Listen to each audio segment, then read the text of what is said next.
सर्वांना जय गणेश।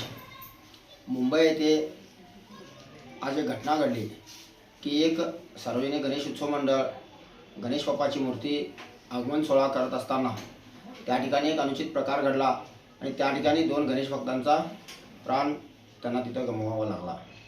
माझ्या बेळगाव परिसरातील संपूर्ण गणेशोत्सव मंडळाच्या पदाधिकारी, कार्यकर्ते, अध्यक्ष सर्व गणेश भक्तांना माझी एक विनंती आहे, गणेशोत्सव सण हा आनंदामध्ये साजरा झाला पाहिजे, त्याच्यामध्ये कोणतीही विघ्न येऊ नयेत याची खबरदारी माझ्या सर्व गणेशोत्सव मंडळाच्या पदाधिकाऱ्यांनी घेतली पाहिजे।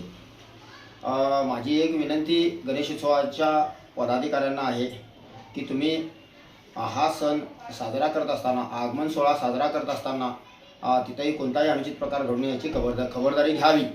प्रशासनाला माझी एक विनंती आहे, आज हे बेळगाव खड्डेमय झालेलं आहे, प्रत्येक ठिकाणी खड्डे झालेले आहेत।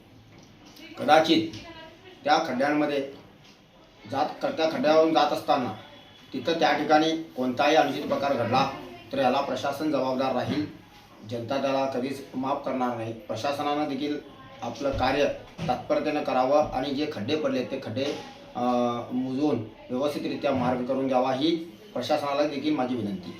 जय गणेश।